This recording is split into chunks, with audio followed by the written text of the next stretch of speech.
Hello friends, I am CA Rajiv Baroda. Thanks for watching and subscribing to our YouTube channel. And in the last video we discussed about ITRU, and in this video we will be discussing about a new section 194R. अब ये 194R है क्या?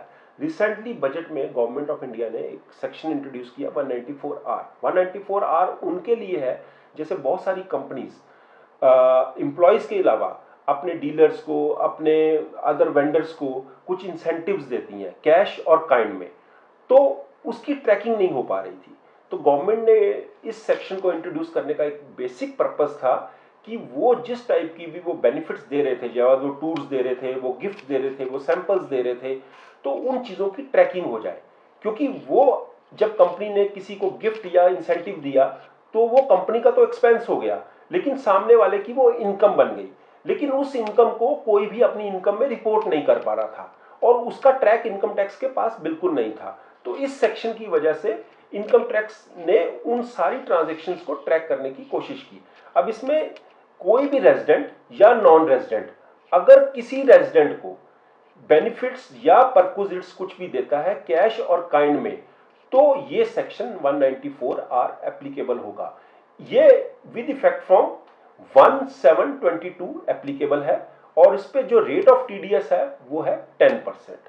अब इसमें किसी एक तो जो अभी सीबीडीटी ने रिसेंटली 10 पॉइंट्स की क्लैरिफिकेशन दी है, जैसे कोई कंपनी से कैश डिस्काउंट देती है या सेल डिस्काउंट देती है या कोई अदर डिस्काउंट देती है, वो परक्विजिट्स या बेनिफिट्स का पार्ट नहीं है। क्योंकि अगर आपने बिल में ही किसी अमाउंट में कैश डिस्काउंट या ट्रेड डिस्काउंट करके या सेल डिस्काउंट करके कुछ बेनिफिट दे दिया, तो वो सेल इनवॉइस उतनी अमाउंट से कम हो गई और सामने वाले के लिए भी परचेज उतनी वैल्यू से कम हो गई, तो ये बेनिफिट्स और परक्विजिट्स में नहीं आता है।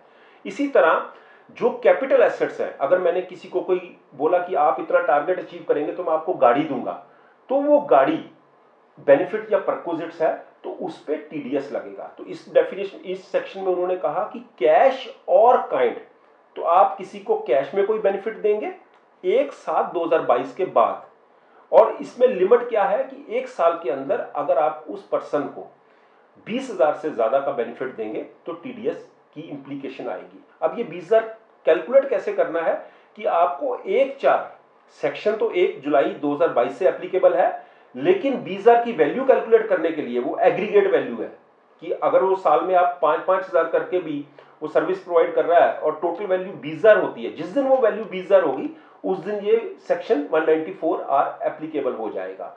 तो उसकी जो वैल्यू 20,000 की कंसिडर करनी है, अगर मान लीजिए उसने 15,000 की सर्विस वो मेरे को 1/4 से लेकर 30/6 तक दे चुका है और फर्दर वो 1 जुलाई को मेरे को 5,000 की 6,000 की सर्विस देता है, तो टोटल वैल्यू 21,000 हो गई। तो अब 21,000 पे 10% का टीडीएस की इंप्लीकेशन आएगी। लेकिन इसको अवॉइड करने का एक तरीका है कि अगर या तो मैं जिसको बेनिफिट दे रहा हूं वो साल में 20,000 से कम का बेनिफिट हो पर पर्सन, और वो पर्सन रेजिडेंट होना चाहिए। अब इस केस में किसको टीडीएस की इंप्लीकेशन में नहीं आता है? अगर वो एचयूएफ या इंडिविजुअल है जिसकी लास्ट फाइनेंशियल ईयर मतलब 21-22 की टर्नओवर अगर वो बिजनेस में है तो 1 करोड़ से कम है, और अगर वो प्रोफेशनल है तो 50 लाख से कम है, तो उस पर्सन को अगर वो कुछ इस टाइप के बेनिफिट्स देता है तो टीडीएस की इंप्लीकेशन नहीं है। लेकिन बाकी सभी लोगों को टीडीएस की इंप्लीकेशन है।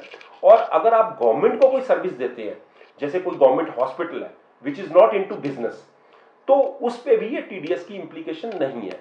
लेकिन इसमें बेसिकली अगर आप देखिए कोई डॉक्टर्स हैं, उनको आपने कोई सैंपल्स दिए, फ्री सैंपल्स दिए, तो फ्री सैंपल्स इस टीडीएस की इंप्लीकेशन के अंदर आते हैं। तो मैंने अगर 50,000 के सैंपल्स दिए किसी हॉस्पिटल को, तो उस पर मेरे को 10% का टीडीएस काटना है।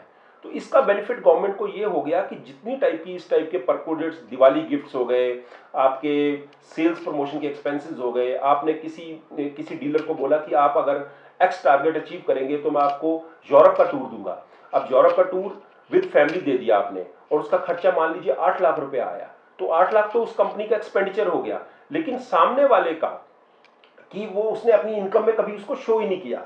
तो अब इस प्रोविजन के आने के बाद जो कंपनी वो फॉरेन टूर दे रही है टारगेट अचीव करने पे, अगर उसने 8 लाख का बेनिफिट दिया है तो उसको 80,000 रुपए का टीडीएस करके गवर्नमेंट को जमा करवाना है।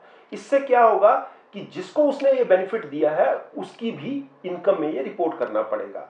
तो गवर्नमेंट ने इस वजह से ऐसी सारी ट्रांजैक्शंस को ट्रैक कर लिया है अंडर सेक्शन 194R। और 1 जुलाई से आपको इस सेक्शन को ध्यान रखना है कि आप कोई भी टाइप का बेनिफिट दे देंगे। और ये यूट्यूबर्स और इन्फ्लुएंसर जो होते हैं उनको भी कंपनीज बहुत सारे प्रमोशनल कैपिटल एसेट्स देती है प्रमोट करने के लिए। अगर तो उन्होंने उस एसेट का यूज करने के बाद वो एसेट को रिटर्न कर दिया है तो इस पे टीडीएस की इंप्लीकेशन नहीं आएगी। लेकिन अगर मैंने किसी इन्फ्लुएंसर को या यूट्यूबर को कुछ ऐसा मान लीजिए कैमरा दे दिया है या कुछ कैसा कैपिटल एसेट दे दिया है तो उस केस में उस पे मेरे को 10% टीडीएस काटना है। अब क्वेश्चन ये अराइज होता है कि वो 10% किस वैल्यू का काटूं। अगर तो मैंने वो कैपिटल एसेट या कोई आइटम परचेज करके सामने वाले को दी है तो जो मेरी परचेज वैल्यू है उसका 10% उसको वैल्यू माना जाएगा, उसका 10% आएगा। अगर वो एसेट मेरे पास ऑलरेडी पड़ा है तो उस दिन जब मैंने उसको ट्रांसफर किया तो उसकी जो मार्केट वैल्यू है उसका 10% लेना है। तो ये सारे के सारे बेनिफिट्स। और अब इसमें ओनली चीज जो पॉइंट है मैं अगेन रिपीट कर रहा हूं कि ये सिर्फ आप अगर सर्विस रेजिडेंट इंडियन को देते हैं, वो चाहे नॉन रेजिडेंट कंपनी हो या नॉन रेजिडेंट इंडिविजुअल हो या रेजिडेंट इंडिविजुअल हो, अगर वो किसी रेजिडेंट इंडियन को ये सर्विस देता है तभी 194R एप्लीकेबल है। और इसके बाद भी अगर आपके कुछ डाउट्स, कुछ क्वेरीज, कुछ क्वेश्चंस रह जाते हैं तो आप मेरे को नीचे लिखे नंबर्स पे कांटेक्ट कर सकते हैं। And thanks for watching my video. And if you have liked this video, I will request you to subscribe to our YouTube channel for regular watch. Thank you. Thanks a lot.